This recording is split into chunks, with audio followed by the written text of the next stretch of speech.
તો રાજ્યના ખૂણે ખૂણેથી ભગવાન જગન્નાથજીની રથયાત્રા નીકળી રહી છે। રાજમાર્ગો ઉપર જ્યારે જગતનો નાથ દર્શન આપવા માટે સામેથી આવતો હોય ત્યારે એ જનમેદની ઉમટેલી જોવા મળી રહી છે। જ્યાં સુધી નજર જાય ત્યાં સુધી માનવ મહેરામણ દરેક શહેરે શહેર જોવા મળી રહ્યું છે। ત્યારે આવી સીધા જ જઈએ ડાયમંડ સિટી સુરત, જ્યાં ભગવાન જગન્નાથજીની રથયાત્રા નીકળી છે। એના દર્શન મારે આપને કરાવવા છે કે જ્યાં ભવ્ય રથયાત્રાનું આયોજન કરવામાં આવ્યું છે। સુરતમાં મોટી સંખ્યામાં માનવ મહેરામણ અત્યારે રસ્તા ઉપર દેખાઈ રહ્યું છે। રેલવે સ્ટેશનથી 14 કિલોમીટરની યાત્રાનું આયોજન કરવામાં આવ્યું છે। જહાંગીરપુરા ઇસ્કોન મંદિરથી આ ભવ્ય રથયાત્રા યોજાઈ રહી છે। ઇસ્કોન મંદિરની યાત્રામાં અત્યારે જય જગન્નાથના નાદ ગુંજી ઉઠ્યા છે અને વાતાવરણ ભક્તિમય બનેલું છે।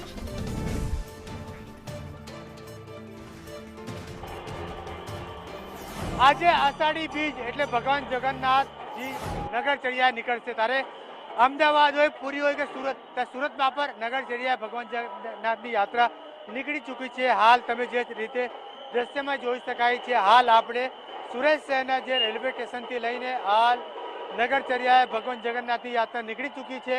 જે જહાંગીરપુરા વિસ્તારમાં આવેલ જે ઇસ્કોન મંદિર દ્વારા આ આયોજન કરવામાં આવ્યું છે।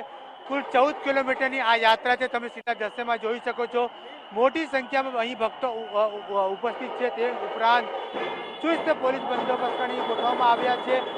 1 વર્ષ સુધી ભગવાન જે છે મંદિરમાં બિરાજે છે અને ત્યારબાદ આજે ભગવાન નગરચર્યા યાત્રા નીકળ્યા છે। ભક્તોમાં ઉત્સાહનો માહોલ જોવા મળી રહ્યો છે। જે રીતે તમે દ્રશ્યમાં જોઈ રહ્યા છો, આ ભગવાન જે છે આગળ નગરચર્યા નીકળ્યા છે, લોકોને દર્શન આપવા માટે નીકળ્યા છે। ખાસ દિવસ એટલા માટે હોય છે કે આજે ભગવાન ખુદ ભક્તોને દર્શન કરવા માટે નગર માટે ચર્યા નીકળતા હોય છે। ત્યારે આની માટે ભક્તો પણ લાંબા સમયથી રાહ જોતા હોય છે, વર્ષોથી રાહ જોતા હોય છે। ઢોલ તાશા ડીજેના તાલે નીકળ્યા છે, ચુસ્ત પોલીસ બંદોબસ્ત વચ્ચે નીકળ્યા છે। ભક્તો રથ ખેંચીને ભગવાનનો લાવો મેળવી રહ્યા છે, કારણ કે આ ખૂબ જ મહત્વનો દિવસ હોય છે, ભગવાનને ખેંચવાનો હોય છે। ત્યારે ખાસ કરીને વાત કરવામાં આવે ત્યારે આ વખતે સુરત શહેરના કુલ 7 જગ્યાએ આ ભગવાન જગન્નાથની યાત્રાનું આયોજન કરવામાં આવ્યું છે। તેમાં ખાસ કરીને જે કતારગામની યાત્રા હોય છે, ઇસ્કોન મંદિરની યાત્રા હોય છે, જે પરંપરાગત છે, વર્ષોની છે, મહત્વની બાબત હોય એમ કહેવામાં આવે કે આખા દેશની સૌથી મોટી યાત્રા જે પુરીને કહેવામાં આવે છે, બીજા નંબરની અમદાવાદની કહેવામાં આવે છે, ત્રીજા નંબરની સુરતમાં અને ચોથા નંબરની એક જે છે મુંબઈની પણ કહેવામાં આવે છે। પરંતુ હાલ આપણે સુરત શહેરના આ જે ત્રીજા નંબરની જે દેશની યાત્રા છે ત્યાં આપણે જોઈ શકાય છે સ્ક્રીન ઉપર ભગવાન નગરચર્યા યાત્રા જ્યારે નીકળ્યા છે ત્યારે ભક્તો તેમનો લાવો લેવા માટે પડાપડી પણ જોઈ રહ્યા છે। ત્યારે તે પ્રકારનું આયોજન કરવામાં આવ્યું છે। કોઈ અચેન્ય ઘટના ન બને તેની માટે ચુસ્ત પોલીસ બંદોબસ્ત ગોઠવવામાં આવ્યો છે। ચુસ્ત પોલીસ બંદોબસ્ત વચ્ચે ભગવાન જે છે નગરચર્યા નીકળ્યા છે।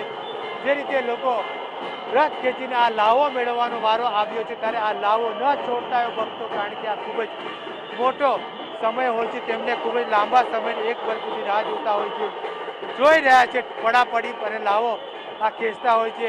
ઢોલ તાશાના તાસે અહીંથી ભક્તો જે છે તે રથ ખેંચી રહ્યા છે અને આ લાવો ના ખેંચવા હોય અને તારે માટે આ ભગવાન જગન્નાથની યાત્રા નીકળી છે। સુરતની આ સૌથી મોટી યાત્રા કહેવામાં આવે છે। 14 કિલોમીટરની આ યાત્રા જે અત્યારે બપોરે 3 વાગ્યાથી નીકળી છે અને હાલ સુરત શહેરના જે છે સરા દરવાજા ખાતે પહોંચી છે અને રાત્રે 9:30-10 વાગે ઇસ્કોન મંદિર ખાતે પહોંચશે અને ત્યાં ભગવાન જે છે વિરાજમાન થશે, ત્યારબાદ આરતીનું થશે।